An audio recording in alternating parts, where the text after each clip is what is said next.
Zure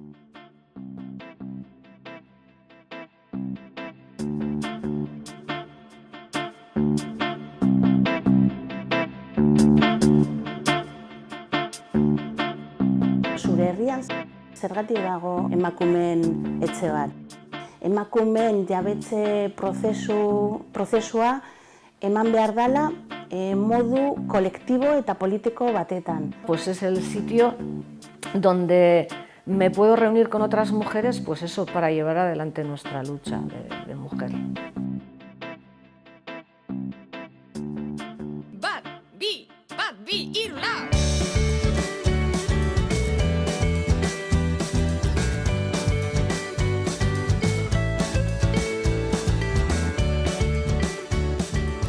Zergatik deitzen da etxe hau Marienea. Etxea sortu zenean, egon ginen pentsatzen ze izen jarri, oso importantea zen guretzat izen bat jartzea. Ibili ginen izen desberdinekin eta azkenean bururatu zitzaigun Marienea. Marienea da Mariren etxea. Eta bi arrazoi edo daude. Bueno, batetik arrazoi sinpleena zen, belaunaldi batetik gora emakume askok daukagula Mari izena, emakume izen arrunta da. Baina, bueno, batez ere jarri genion Mari delako pertsonaia mitologiko nagusietakoa edo Euskal Herrian, ez da Euskal kulturan. Mari da pertsonaia bat etxean egoten dena edo etxetik kanpo egoten dena. Izan daiteke maskulinoa eta femeninoa. Forma desberdinak hartu ditzake. Da nahiko rebeldea, nahiko insumitua. Eta orduan, bueno, iruditu zitzaigun zala modua bai pizka jokatzeko, hemen ere egongo gara edo gaude emakumeak eta gizon batzuk, berdintasunaren alde gaudenok, eta Mariren etxe edo Marienea da guretzako erreferente bat edo pizka transgresioaren alde gaude, emakumeen alde, baina aldi berean nahi dugu etxean eta etxetik kanpo egon, nahi dugu emakume mota guztiak elkarrekin egon. Mugimendu feministek bultzatutako ekimen bat da, ez? Marienea horrela sortu zen. Gu beti esaten dugu Marienea ez dela txampiñon bat, ez?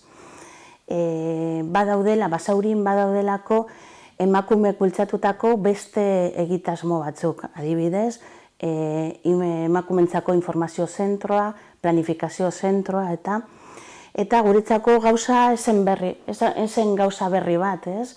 Genekilako ja nola zelan antolatu, ezberdinekin eztabaidatu eta akordioak lortu.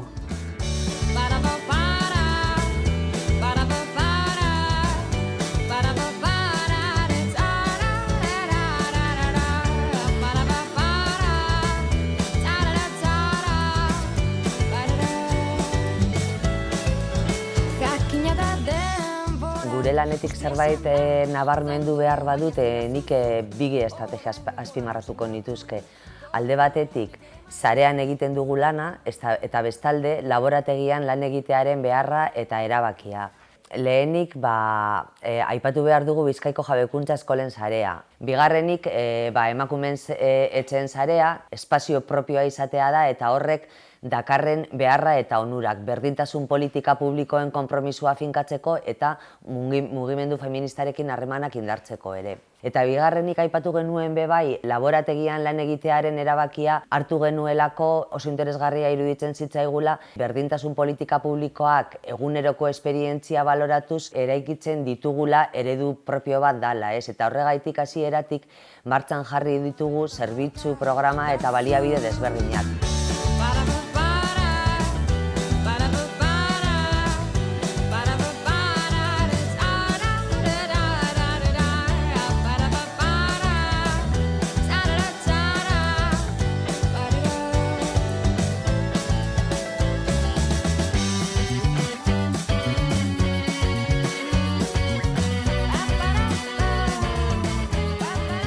Martxan ditugun zerbitzuak, badira, alde batetik Jabekuntza Eskola lehen komentatu duguna, ikastaroak direla medio, emakumeen jabetze prozesuak aurrera eramaten dira programa horretan, badago bai emakumeen informazio zentroa, eta badaukagu beste proiektu bat oso interesgarria dana da Ekitruke, hasi zen denbora bankua bezala eta momentu honetan badaude talde batzuk trebetasunak trukatzen diren esparrua bihurtuz, ez? Badugu bai sexu informazio bulegoa eta horretan arreta eta aholkularitza sexologikoa ematen da eta horretaz gain tailerrak eta ekintza desberdinak antolatzen dira ere.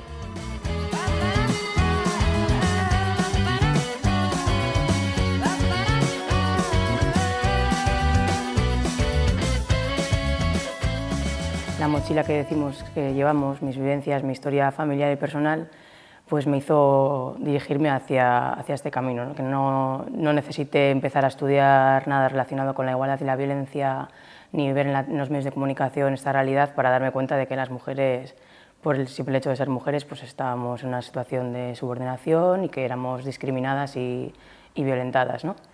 Pero una vez que me acerqué a Marinea, pues ya fue como reafirmarme en esa posición, ¿no? Y darme cuenta de que pues eso que tenía por dentro era que era feminista, y que yo quería luchar por esto y que quería estar tanto en las calles con otras mujeres luchando por la igualdad y contra la violencia machista como desde dentro. Pues 5 años después de Marinea, yo resaltaría que bueno, poco a poco se han ido integrando gente más joven. Me parece interesante que venga generaciones nuevas. Marinea también ahora sale más a la calle, en fiestas, en actuaciones, en momentos concretos. No se queda aquí.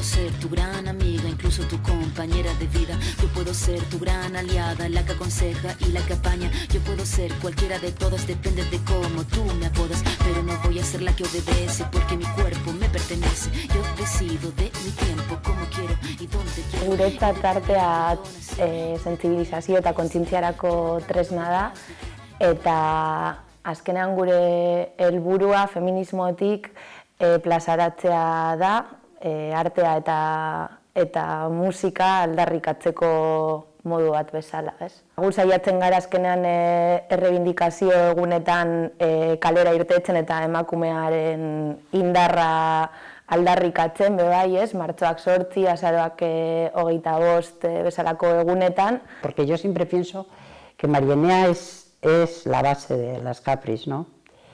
Y ya lo fue desde la escuela. ¿Qué quiere decir? Bueno, pues que aparte de toda la infraestructura, pues de poder ensayar, de tener aquí los bártulos, todas esas cosas, aparte de eso es un lugar de encuentro de otros colectivos, de mujeres, y es un lugar, un espacio feminista, entonces de alguna manera también alimenta, o por lo menos puedes contrastar con otras personas pues las cosas que te van surgiendo, ¿no? Yo hoy pensaba, cuando estaba viendo esto, que probablemente si llevamos 7 años, ¿no? Pero que si no estuviese Marinea, es probable que no existiéramos, o sea, no tendríamos el soporte y el apoyo que tenemos, ¿no? Bazken ban, gure batukada, batez ere nahi duguna da plazaratzea emakumeak sufritzen dugun arazoak, pairatzen ditugun desabantailak eta feminizidioak edo violentziak ez dira bidezkoa eta plazaratu behar dugula.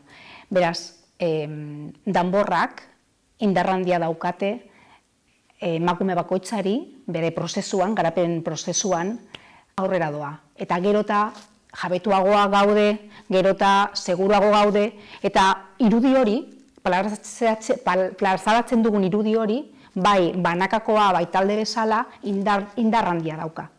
Beraz, gizarteak ikusi aldu emakumeek, bai banaka, bai talde bezala, indartsuak.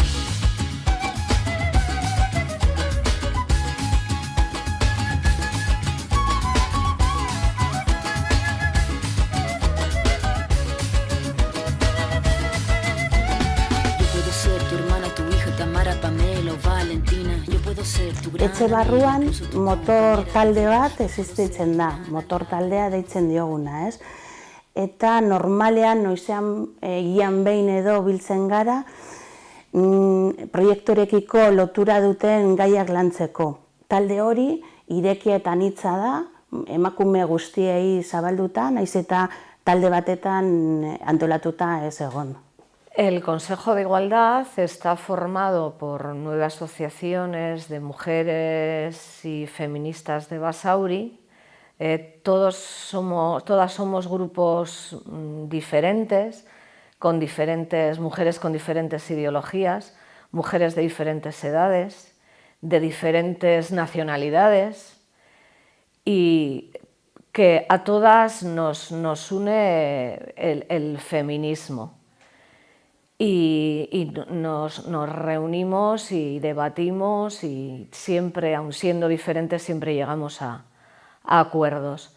Dentro del Consejo de Igualdad también está la técnica de igualdad y el concejal. Indarkeria matxistan eta berdintasun politika aurrera ateratzeko erronkak, udaletxeak dituen erronkak, importantea da orain gitxi aurrera atera dugun edo onartu dugun indarkeria matxistaren kontrako plana. Alde batetik, udaletxen barrutik, barnetik, hau da, zerbitzu desberdinak emakumeen ikuspuntua, begirada edukin behar dituztela, prebentzio begirada hori edukin behar dituztela, esan nahi dut, kontratazio mailatik, giza baliabidetik, bai gizarte baliabideraino helduta, guztiak edukin behar dituztela, baina baita ere, era berean prebentzio maila hori bilatu nahian kalera urten behar dugula, eta importantea da gazteekin lan egitea, gizonekin lan egitea baita ere, ez? Gizartea batu egin behar dugu, bai elkarteak, emakume elkarteekin lan egiten dugu, baina elkarte desberdinak, pertsonak bakoitzearekin lan egin behar dugu, eta, erakarri eta baliabideak jarri hori, saiesteko eta behintzat prebentzio hori lantzeko. De todas las exposiciones que han puesto, la que más me impresionó fue la que trajeron de las mujeres republicanas, que eran unas pinturas de unas señoras con una expresión en la cara que parece que me seguían según iba fregando.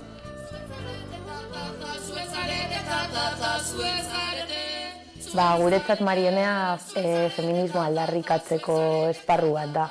Pues para mí Marienea es el espacio donde me siento libre y segura y donde he tenido la oportunidad de conocer a otras mujeres que comparten conmigo pues una forma de sentir, de vivir, de actuar. Para mí Marienea es mi casa. Es un espacio de encuentro donde realmente nos enriquece porque hay otra serie de actividades y porque realmente nos sentimos como en casa, ¿no? Pues el venir a una casa que necesitaba Basauri para organizar cosas para las mujeres, muy agradable y deseando que dure hasta que yo me jubile y pueda venir a los talleres. Mariareneak eskaini digu aukera, sororitatea praktikan ipintzeko. A mí lo que más me gusta personalmente es el trato que me dan las personas que trabajan aquí, donde yo soy quien soy realmente por dentro y donde, yo no coincido mi vida sin compartir parte de mi tiempo, o sea, es el tiempo que dedico para mí.